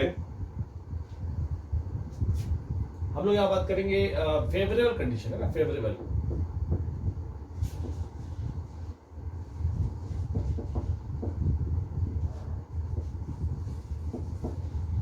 देखिए फेवरेबल कंडीशन मतलब सकारात्मक शर्तें कह सकते हैं ना, जो सिस्टम को सपोर्ट करती है उसे बोलते हैं फेवरेबल कंडीशन। होता ना कि जैसे जो है कोई लोग ठंडे प्रदेश में रहते हैं तो उनको ठंडे प्रदेश में रहने की हैबिट है, गर्म में नहीं रह सकते हैं, और जो गर्म में रहते हैं वो ठंडे में नहीं रह सकते। तो हर की अपनी इन्वायरमेंट अलग अलग है ना। तो फेवरेबल कंडीशन भी आयनिक बॉन्ड बेसिस पे अलग अलग होती है, ठीक है ना। जानवरों का खाना पीना अलग होता है, इंसानों का खाना पीना अलग होता है, कि दोनों के लिए फेवरेबल कंडीशंस अलग है, बॉडी स्ट्रक्चर्स अलग है, कैरेक्टरिस्टिक अलग अलग है। या इंसानों में ही मान लीजिए हमने कहा कि एक स्टूडेंट है और एक क्रिमिनल है, दोनों की पसंद अलग अलग है, दोनों का एनवायरनमेंट अलग अलग।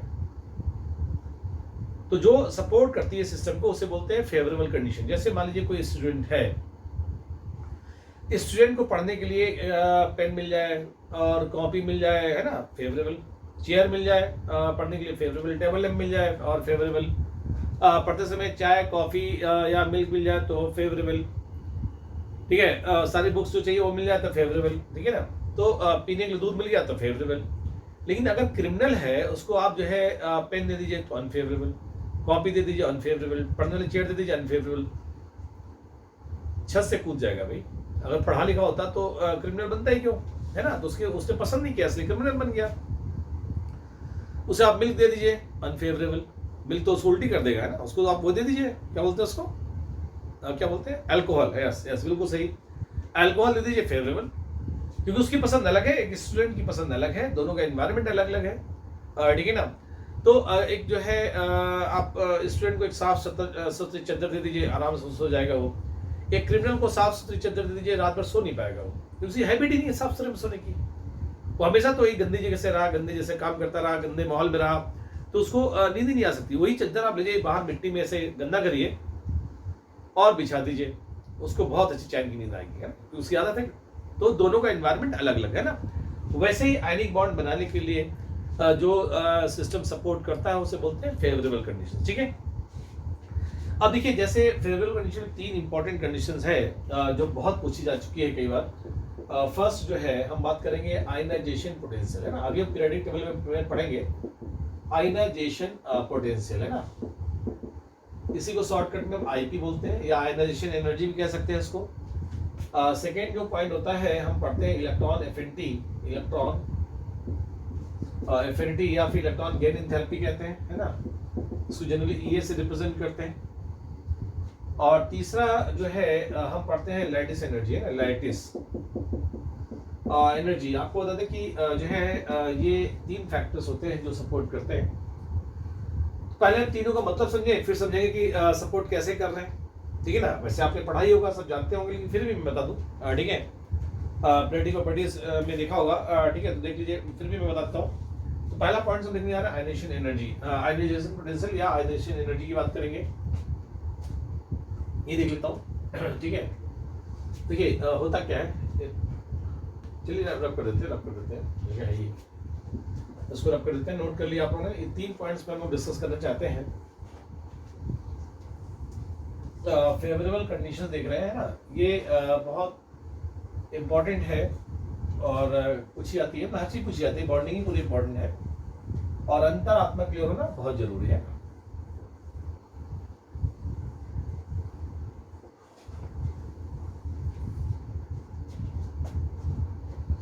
देखिए जैसे हम लोग अगर बात करें, बहुत ध्यान से समझिएगा। पहला है ना आयनाइजेशन पोटेंशियल, है ना, आयनाइजेशन पोटेंशियल। पहले तो समझे है क्या ये, इसको आईपी लिखते हैं ना, या फिर आयनाइजेशन एनर्जी, एक ही बात है। आयनाइजेशन एनर्जी है ना, से आई लिखते हैं, है एक ही चीज। आईपी बोल दीजिए चाहे आई बोल दीजिए, कोई दिक्कत नहीं।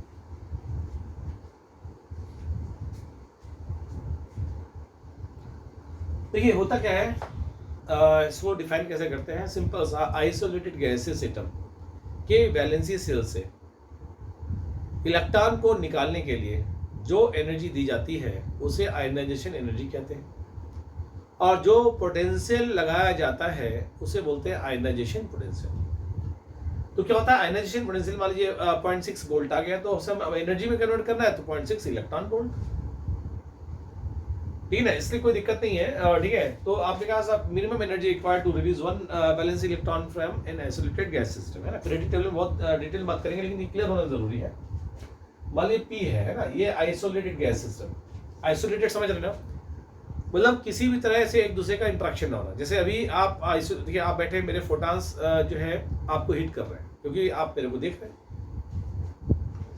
ठीक है ना। तो ऐसे ही जो है, और मतलब आप अभी आप आइसोलेटेड नहीं, क्योंकि किसी तरह का अगर इंटरेक्शन हो रहा है आप पे तो आइसोलेटेड नहीं है। आइसोलेटेड का मतलब किसी भी तरह का कोई भी इंटरेक्शन नहीं हो रहा, कोई भी फोर्स, अट्रैक्शन, रिपल्सन कुछ भी नहीं लग रहा है, उसे बोलता है आइसोलेटेड, है ना। तो ये आइसोलेटेड गैसेस सिस्टम है, किसी भी तरह का इसमें एक्स्ट्रा फोर्स नहीं लग रहा है, और इसके वैलेंसी सेल से इलेक्ट्रॉन को निकालने के लिए, है ना, ठीक है, जो एनर्जी दी जाती है ना, जो एनर्जी दी जाती है उसे बोलते हैं आयनाइजेशन एनर्जी, है ना, प्लस एक्स आ जाएगा, ठीक है।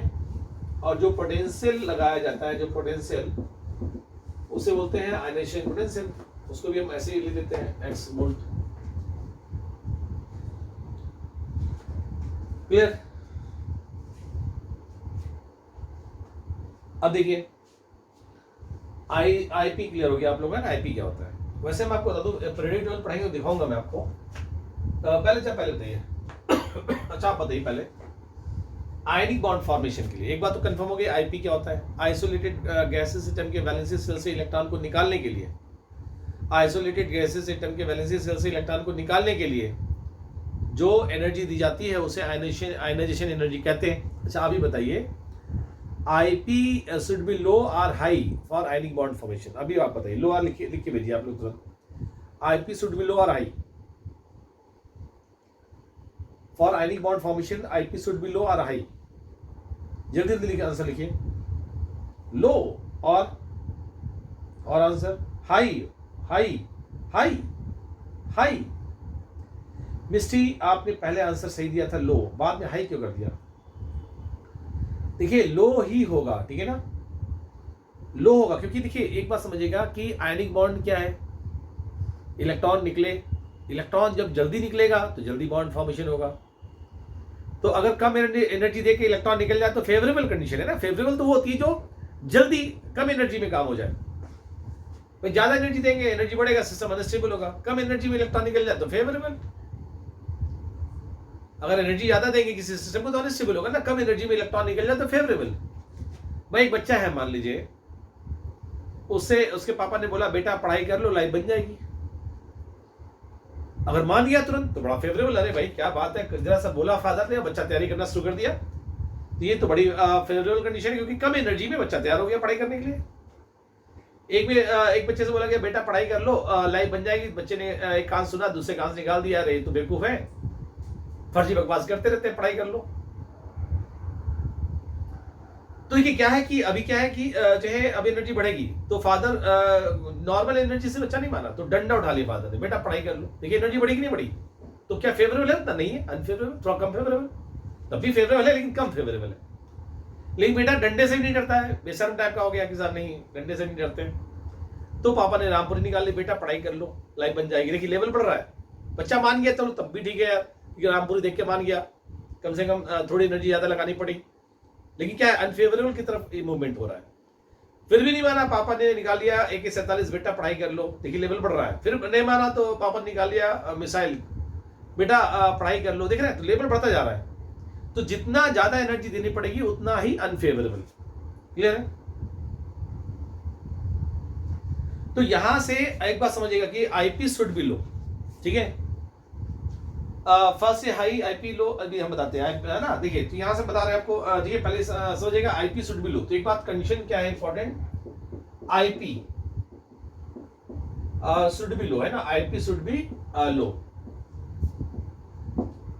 तो कंडीशन मालूम होगी कि आईपी अगर लो होगा तो वो ज्यादा फेवरेबल होगा ना। हर तरह के आइटम अलग अलग है, किसी की आईपी बहुत ज्यादा कम, किसी की आईपी बहुत ज्यादा, किसी की मॉडरेट। तो जिसकी बहुत ज्यादा कम वो ज्यादा फेवरेबल, जो थोड़ा सा अपर वो थोड़ा कम फेवरेबल, और ज्यादा अपर तो और ज्यादा अनफेवरेबल। तो इस तरह जो है आईपी पे डिपेंड करता है। और मैं बता दूं कि आईपी जब पढ़ाऊंगा प्रेडिक्टेबल तो उसमें दिखाऊंगा आपको आईपी नीचे से ऊपर जाने पे बढ़ता है, नीचे से ऊपर जो है बॉटम से टॉप पे जाएंगे तो बढ़ेगा और लेफ्ट टू राइट जाने पे बढ़ता है। आईपी का बॉटम टू टॉप क्या होगा, इंक्रीज करेगा और लेफ्ट टू राइट जाने पे इंक्रीज करेगा। क्लियर हो रहा है? तो अब देखिए अगर मान लीजिए हमने कहा फर्स्ट इलेक्ट्रोपॉजिटिव है, मान लीजिए जैसे ले लिया यहां से हमने बोला लिथियम, लिथियम है, सोडियम है, पोटेशियम है, रुबिडियम है, सीजियम है। अब देखिए ये अगर गौर से देखेंगे फीवर का इफेक्ट है भी है ना, चलेगा। देखिए तो lithium, sodium, potassium, rubidium, caesium है ना।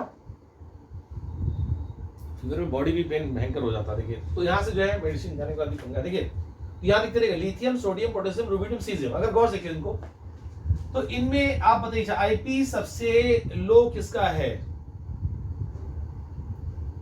बताइए मिस्टी?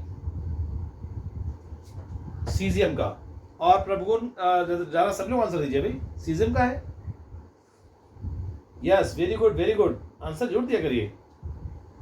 और प्रभुगुण सो का क्या, रिदम सो का क्या? हाँ ठीक है, बिल्कुल सही बिल्कुल सही। तो एक बात तो कंफर्म हो गई कि सीजियम का सबसे ज्यादा है। तो अगर कंपाउंड मान लीजिए जैसे ले लिया हमने, देखिए हमने लिया LiCl, lithium chloride, sodium chloride, lithium sodium potassium chloride, rubidium chloride है ना, और सीजियम क्लोराइड। अच्छा बताइए अब इनमें अगर बात करें, बताइए। अच्छा अब देखिए 1 2 3 4 5 मैंने आयनिक कंपाउंड लिखे हैं।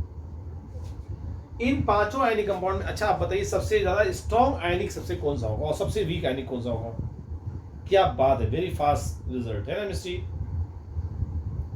सीजियम क्लोराइड सबसे स्ट्रॉन्गेस्ट आयनिक होगा, सबसे स्ट्रॉन्गेस्ट आयनिक बाड होगा इन पांचों में। और वीक क्या होगा? LiCl। Very good. और लोग ने आंसर नहीं दिया अभी तक। ठीक है बिल्कुल सही है, ठीक है बिल्कुल सही है ना। तो यहां से जो है आपको देख के बता दिया एक्चुअली ना, पढ़ेंगे अभी तो कई बार आपसे पूछा जाता है इसमें स्ट्रॉन्गेस्ट आयनिक बॉन्ड कौन सा है, कौन सा वीकर है, कौन सी, अभी हम पढ़ेंगे प्रॉपर्टी भी, तो प्रॉपर्टी मिक्स की जाएगी तो किसमें बीपी एमपी हाई है, ठीक है, किसका सॉल्युबिलिटी पोलर सॉल्वेंट में ज्यादा है, ये सब बातें पूछी जाती हैं। बिल्कुल सही है प्रभुगुण, बिल्कुल सही रिदम, ठीक है। तो ये है क्या, ये सब चीजें टेक्निकल है, समझिएगा टेक्निकल अप्रोच होनी चाहिए आपकी। फंडा क्लियर हो तो आप विद इन सेकेंड आंसर देंगे सारा। और ये लिंक पूरी केमिस्ट्री से, ध्यान रखिएगा। अभी पूरी इनऑर्गेनिक पढ़ेंगे और भी पढ़ेंगे तो इन सब का यूज होने वाला है बहुत ज्यादा, पूरी फिजिकल केमिकल का, सॉरी पूरी केमिकल का यूज होने वाला है ना। इसलिए अंतर आपको क्लियर होनी चाहिए, रखना नहीं है, समझ के रख लीजिए, कोई दिक्कत नहीं। तो देखिए ऊपर से जाएंगे तो आयनिक कैरेक्टरिस्टिक है ना, आयनिक कैरेक्टरिस्टिक क्या होगी, बढ़ जाएगी। सबसे ज्यादा आयनिक कौन सा होगा? सीजियम क्लोराइड, फिर रुबिडियम क्लोराइड, फिर KCl, फिर NaCl। सबसे वीक आयनिक जो होगा LiCl। अच्छा मान लीजिए ऐसे ले लिया BeCl2, beryllium, magnesium, calcium, strontium और बेरियम। इनमें सबसे स्ट्रॉन्गेस्ट आयनिक बताइए? Beryllium chloride, magnesium chloride, BeCl2, strontium chloride, calcium chloride, बताइए सबसे ज्यादा कौन सा इसमें स्ट्रॉन्गेस्ट है ionic? Very good very good very good, क्या बात है, वेरी गुड, बहुत फास्ट रिजल्ट, बहुत ही fast result, very good very good जा रहा, ठीक है सभी प्रगुण एकदम मिस्टी, वेरी गुड, बहुत फास्ट रिजल्ट, ठीक है बिल्कुल सही। तो फंडा क्लियर हो गया ना। तो ये फेवरेबल कंडीशन, पहला कंडीशन देखा आपने आईपी है ना, आईपी मैंने हल्का डिफाइन कर दिया, आपने सोच लिया। वैसे भी हम सारे फैक्टर दिखाऊंगा, ऐसा क्यों ऊपर से बढ़ रहा है, क्यों घट रहा है, सब बताऊंगा आपको अलग से, ऐसा नहीं है। अभी तो आपने मान लिया नीचे जोर बढ़ता है, कोई दिक्कत नहीं, उस समय पढ़ाऊंगा तो बताऊंगा ऐसा क्यों होता है, तब तो टॉपिक ही क्यूरेसी का होगा, है ना। तो ये सीक्वेंस जो है आयनिक कैरेक्टरिस्टिक का है। और कोवेलेंट अभी पढ़ाएंगे तो कोवेलेंट ये हो जाएगा, उल्टा हो जाएगा, कोवेलेंट आयनिक उल्टा कोवेलेंट हो जाता है ना। तो ये हम लोग को आइडिया है और इसे आप नोट कर लीजिए। पहला पॉइंट देखा, अब सेकंड पॉइंट देखने जा रहे हैं, इलेक्ट्रॉन गेन एंथैल्पी। नोट कर लीजिए, हम दूसरा सेकंड पॉइंट देखेंगे, इलेक्ट्रॉन गेन एंथैल्पी या इलेक्ट्रॉन एफिनिटी। नहीं सीक्वेंस एक बार बता दिया पूरे टेबल में आपको, तो याद हो गया आपको, क्या दिक्कत है, रिदम है ना। आईपी नीचे से ऊपर बढ़ता है, बता दिया आपको, मालूम हो गया। और कैसे बढ़ता है ये पीरियोडिक प्रॉपर्टी में कॉन्सेप्ट बताएंगे कैसे बढ़ता है, ठीक है ना, ठीक है। तो अभी आप मान लीजिए कि बढ़ता है, कैसे बढ़ता है मैं दिखाऊंगा। डिफिनेशन मालूम हो गया आप लोगों को क्या है ना। और डिफिनेशन से क्लियर हो गया कि जो है अगर आईपी लो होगा तो फेवरेबल होगा, तो आईपी जहां लो दिखा वो फेवरेबल, आईपी शुड बी लो, जहां लो दिखे तुरंत बता क्या। अभी हमने बता दिया कि नीचे ऊपर बढ़ता, आप मान लीजिए। अभी हम ट्रेडिंग करके पढ़ाएंगे तो लॉजिकली दिखाएंगे भी, तब भी आपको इतना ही करना होगा, मान लेने पड़ेगा, लेकिन लॉजिकली दिखाएंगे तो आप फील करेंगे इसमें, बस इतना अंतर आएगा। वैसे रख करूं क्या,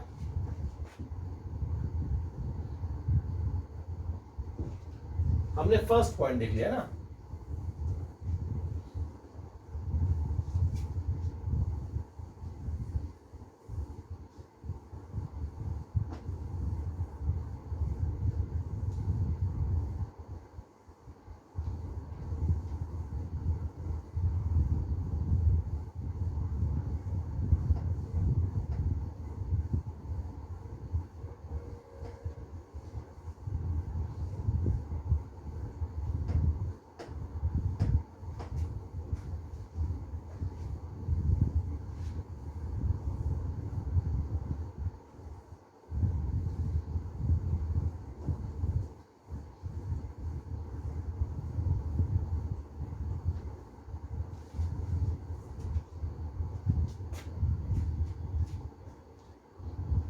देखिए है क्या,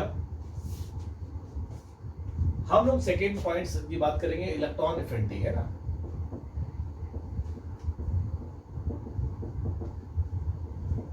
ये है ना, इसी का दूसरा नाम है इलेक्ट्रॉन गेन एंथैल्पी।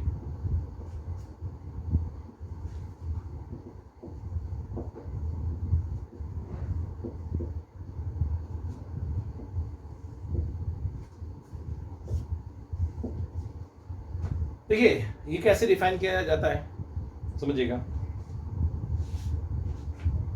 आइसोलेटेड, देखिए यहां से हमने क्या किया, ये आइसोलेटेड, जैसे क्यों है ये आइसोलेटेड गैसेस एटम है।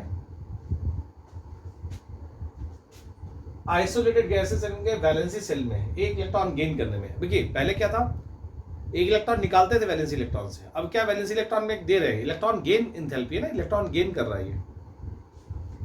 तो आइसोलेटेड समझ में आ रहा है ना, कि आइसोलेटेड का मतलब इस एटम का किसी भी दूसरे एटम से कोई इंटरेक्शन नहीं हो रहा है। और एटम कैसा होना चाहिए, गैसेस, सॉलिड नहीं होगा, लिक्विड नहीं होगा। तो आइसोलेटेड गैसेस एटम के वैलेंसी सेल में इलेक्ट्रॉन, देखिए यहां से अगर देखें, जो इलेक्ट्रॉन लिया इसने तो इलेक्ट्रॉन गेन, और ये एनर्जी निकालेगा, ये देखिए यहाँ एनर्जी निकलती है, एनर्जी एब्जॉर्ब नहीं होती। जो इलेक्ट्रॉन गेन करता है ना, तो इलेक्ट्रॉन को जो एक्स्ट्रा एनर्जी है वो निकाल देता है। तो ये प्रोसेस एक इस तरह होता है। तो इलेक्ट्रॉन एंथैल्पी जो है, ये इलेक्ट्रॉन एफिनिटी जो है, ये माइनस एक्स की तरह लिखा जाएगा, ठीक है ना, इलेक्ट्रॉन एफिनिटी, ठीक है। तो एक बात तो कंफर्म है कि इलेक्ट्रॉन एफिनिटी मतलब होता क्या है, फिर समझिएगा डिफिनीशन।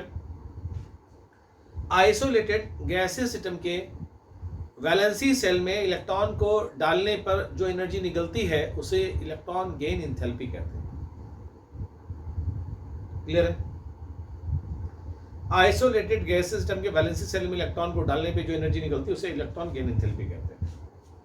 अच्छा एक चीज बताइएगा, जैसे मान लीजिए न्यूक्लियस है, फर्स्ट सेकेंड और थर्ड, ये फर्स्ट सेकेंड थर्ड सेल है ना, फर्स्ट सेकेंड थर्ड सेल है। अच्छा बताइए इसमें जो है फर्स्ट सेकेंड थर्ड तीनों सेल में सबसे ज्यादा एनर्जी किसकी होगी, सबसे ज्यादा एनर्जी किसकी होगी बताइए, कितने बताइए, फर्स्ट सेकेंड थर्ड में सबसे ज्यादा एनर्जी किसकी होगी बताइए ना। किसकी?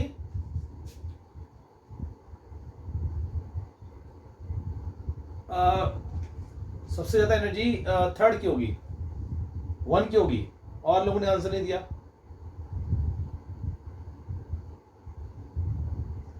जारा, रघुगुण, सबसे ज्यादा एनर्जी किसकी होगी, ये तो मैं पूछ रहा हूं, सबसे ज्यादा एनर्जी किसकी होगी बताइए। देखिए जो है बिल्कुल सही है, रिदम थोड़ा मिस्टेक कर दिया आपने, फर्स्ट की नहीं होगी, थर्ड की होगी। आपने अभी तो एटॉमिक से क्या पढ़ा, लोअर एनर्जी से हायर एनर्जी में इलेक्ट्रॉन फीलिंग करते हैं। बोर्स मॉडल में आपको दिखाया एनर्जी का फॉर्मूला, आपको रेडियस का फॉर्मूला दिखाया, याद आ रहा नहीं आ रहा है? तो एनर्जी, लोअर एनर्जी से हायर एनर्जी इलेक्ट्रॉन फीलिंग होता है। फर्स्ट एनर्जी की लोअर एनर्जी, उससे ज्यादा एनर्जी, उससे ज्यादा एनर्जी, है ना, ठीक है। तो यहां से जो है आप समझिएगा, जो इलेक्ट्रॉन बाहर है ना उसकी एनर्जी और ज्यादा है। मान लीजिए इस सेल की एनर्जी 15 इलेक्ट्रॉन वोल्ट है, मान लीजिए इस सेल की एनर्जी 15 इलेक्ट्रॉन वोल्ट, और जो इलेक्ट्रॉन बाहर है उसकी 20 इलेक्ट्रॉन वोल्ट है। जब इलेक्ट्रॉन इसमें इंटर करेगा, समझिएगा, तो क्या होगा, एक्स्ट्रा एनर्जी 5 इलेक्ट्रॉन वोल्ट क्या है, बाहर निकाल देगा। तो जो एनर्जी एक्स्ट्रा बाहर निकल रहा है भाई, इसकी एनर्जी ज्यादा है तभी तो बाहर है। अंदर जाएगा तो एक्स्ट्रा एनर्जी बाहर निकालेगा, तो ये जो एनर्जी निकाल रहा है इसको बोलते हैं इलेक्ट्रॉन एफिनिटी। तो होता क्या, इलेक्ट्रॉन एफिनिटी में एनर्जी निकलती है, ठीक है ना, एनर्जी क्या होती है, निकलती है ना। अच्छा आप बताइए आप कि आयनिक बॉन्ड फॉर्मेशन के लिए electron affinity should be high और लो, बताइए। थोड़ा सा मिस्टेक तो नहीं हो रहा, देख लीजिए, electron affinity should be high और लो। अपने दिमाग से आप लोग आंसर दीजिएगा, मेरे दिमाग से आंसर देने की जरूरत नहीं है, आपको बता दिया कॉन्सेप्ट, आप खुद थिंक करिए। अब ये क्या आंसर आया कि और लोग क्या एक्सपेरिमेंट कर रहे हैं क्या? जारा, प्रभुगुण, electron affinity should be high और लो, ये तो पूछा है। हाई तो हाई लिख दीजिए, लो है तो लो लिख दीजिए, क्या प्रॉब्लम है? मिस्टी का आंसर आ रहा हाई, और प्रभुगुण का भी हाई। देखिए आपको बता दें, रिदम आपका नहीं आया, जाना नहीं है आपका, और विचार देखिए है क्या, आपने बताया हाई, बिल्कुल सही बताया, गलत नहीं है, बिल्कुल सही है, वेरी गुड, बहुत ही फंड बच्चे है ना भाई। जितनी अभी एनर्जी की रिलीज हो निकल रही है, जितनी एनर्जी निकल जाएगी उतनी कम बचेगी, और जितनी कम बचेगी उतना फेवरेबल। तो इलेक्ट्रॉन एफिनिटी मतलब जितना ज्यादा एनर्जी निकाल दे उतना फेवरेबल, इलेक्ट्रॉन एनर्जी निकालेगा उतना कम बचेगी, उतना स्टेबल होगा, तो उतना स्ट्रॉन्ग आयनिक बॉन्ड बनेगा। तो electron affinity should be high, है ना, ध्यान रखिएगा। सेकंड फेवरेबल कंडीशन क्या होगा, electron affinity should be high. Clear है? और आपको तो जनरली इलेक्ट्रॉन एफिनिटी ऐसे वेरी करता है, दिखाऊंगा मैं आप लोगों को। सेकंड थर्ड पीरियड में एक्सरसाइज भी होता है, इलेक्ट्रॉन एफिनिटी इससे जाता है, ठीक है ना। और सेकंड थर्ड पीरियड में पंगे भी होते हैं ना, सेकंड और थर्ड पीरियड में या बदल जाते हैं बस में साइज की वजह से, ठीक है, दिखाऊंगा मैं आपको। तो लेकिन आपको जो है अभी ऐसे आइडिया होना चाहिए ना, तो इलेक्ट्रॉन एफिनिटी हाई होनी चाहिए। मान लीजिए दो है, पी क्यू है, ठीक है, और पी एम है। मान लीजिए हमने कहा इलेक्ट्रॉन एफिनिटी जो है क्यू की ज्यादा है एम से, तो ऐसे में ये ज्यादा आयनिक होगा, है ना, ये आयनिक ज्यादा होगा, पी क्यू, है ना, क्लियर है? अब हम थर्ड पॉइंट देखने आ रहे हैं, यहाँ से जो है लैटिस एनर्जी का फंडा, है ना। दो देख लिया, जिसमें IP should be low and electron affinity should be high, and third क्या है, लैटिस एनर्जी। पहले समझना होगा लैटिस एनर्जी है क्या। वैसे लैटिस एनर्जी में एस ब्लॉक में पूरा एक डिटेल में हम पढ़ेंगे, आधे पौन घंटे आर्टिकल पढ़ेंगे, है ना, बॉर्न नोबेल साइकिल पढ़ते हैं हम लोग,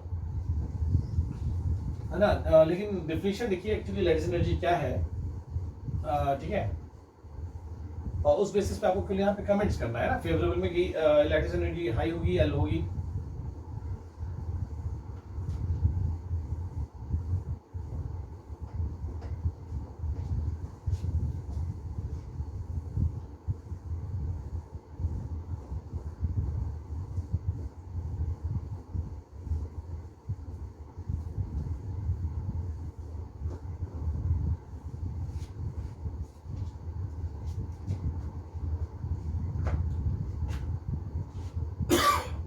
देखिए यहाँ से थर्ड पॉइंट की बात करेंगे,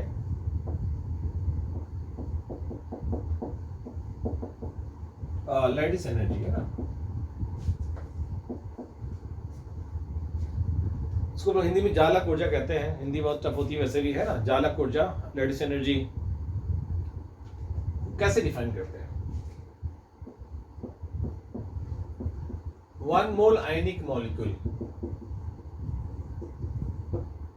1 मोल आयनिक मॉलिक्यूल बनाने के लिए उनके करस्पॉन्डिंग, है ना, आयंस द्वारा जो एनर्जी निकलती है उसे बोलते हैं let's energy. 1 mole ionic molecule, जैसे मान लीजिए हमें P और Q 1 मोल आयनिक मॉलिक्यूल बनाना है, ये करेस्पॉन्डिंग आयंस क्या है, P प्लस और Q माइनस, है ना।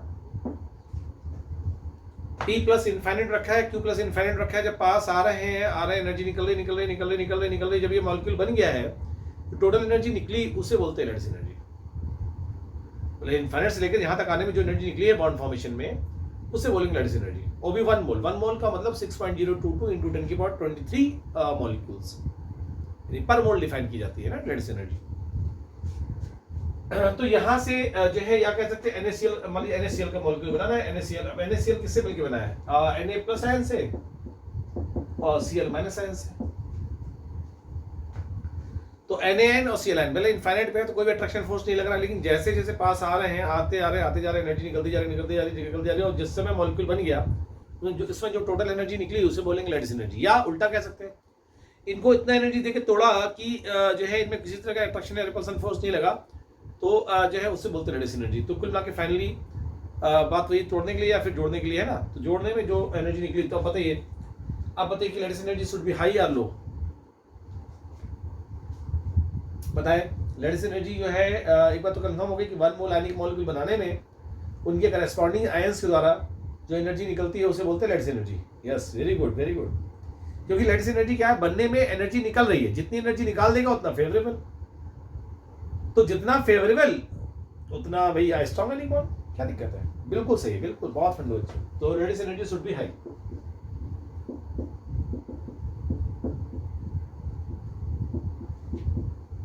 शुड बी हाई है ना, ये बात तो कंफर्म है कि लैटिस एनर्जी क्या होनी चाहिए, हाई। वैसे बताते पढ़ाऊंगा भी लैटिस एनर्जी ना, बॉर्न हाइब्रिड साइकिल से लोग कैलकुलेट करते हैं। बॉर्न हाइब्रिड साइकिल जो है सिंपल सा हेजेस लॉ मतलब पढ़ेंगे थर्मोडायनामिक्स में, उस पर बेस्ड होता है, ठीक है। आईपी इलेक्ट्रॉन एफिनिटी सबका यूज करके हम लोग करते हैं, तो एस ब्लॉक में पढ़ेंगे उसको।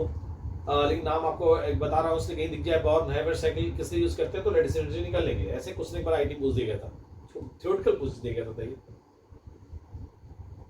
क्लियर है। तो यहाँ से ये हम लोग कर सकते हैं। और इन सब पॉइंट पे देखिए क्वेश्चन पूछा गया था, बताइएगा आप लोग आंसर्स क्या है। लैटिस एनर्जी, हाँ लैटिस एनर्जी आपको बता दूं कि एक तो रेडियस पे डिपेंड करता है, स्मॉल साइज होगा तो लैटिस एनर्जी ज्यादा होगी, और हाई चार्ज होगा तो लैटिस एनर्जी ज्यादा होगी। तो रेडियस के इनवर्सली प्रोपोर्शनल एंड साइज के इनवर्सली प्रोपोर्शनल, और चार्ज के डायरेक्टली, चार्ज जितना ज्यादा होगा लैटिस एनर्जी उतनी ज्यादा होगी ना। तो ये आपने देखा फेवरेबल तीनों, IP should be low, electron affinity should be high and lattice energy should be high, ठीक है।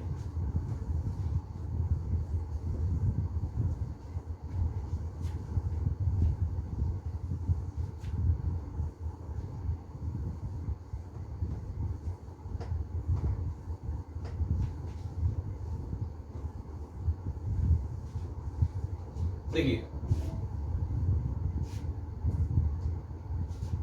जैसे क्वेश्चन दिया, which are the following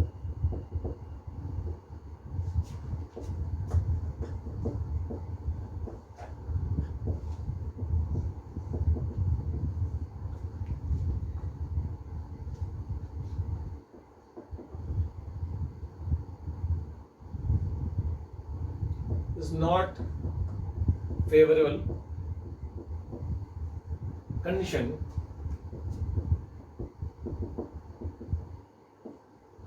for, या ये कुछ जो पूछा गया वही पूछ देते हैं ना। which of the following is favorable condition for ionic bond formation, है ना। फेवरेबल कंडीशन पूछा गया है। ए जो है IP should be low, electron affinity should be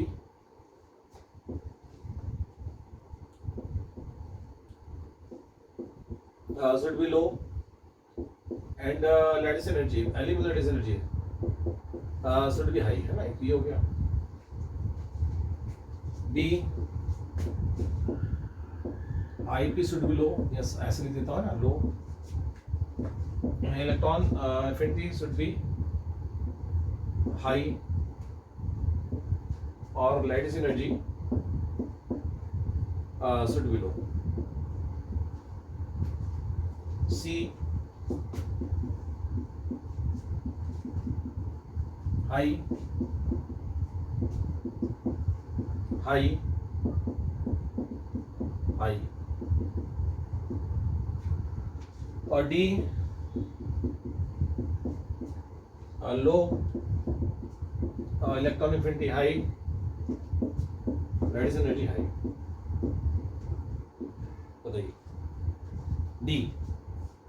क्या बात है, क्या बात है, ब्रिलियंट। ये कुछ आईटी में पूछा गया था एडवांस में ना, बड़ी बात थोड़ी है, फंडा क्लियर तो कुछ भी पूछ दे, क्या फर्क पड़ता है ना, कर ही लेंगे आप लोग।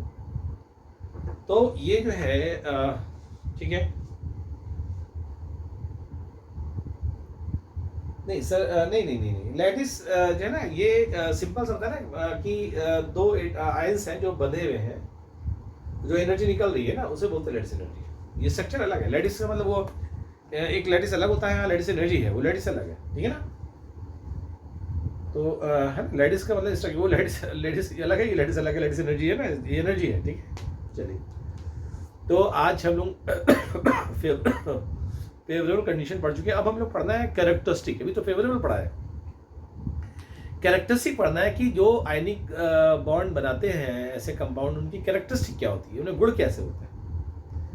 मैं भी तो मालूम होना चाहिए ना, जैसे कोई इंसान है और जानवर है, शैतान है, उसकी प्रॉपर्टी कैसी कैसी होती है ना, तो उसकी बात करनी है हम लोग को। तो आयनिक बॉन्ड की कैरेक्टरिस्टिक, आयनिक कंपाउंड की कैरेक्टरिस्टिक की बात हम कल करेंगे नेक्स्ट टाइम, ठीक है। तो बाय बच्चों, have a nice day, good night, take care. आज ये रुक रहे ना।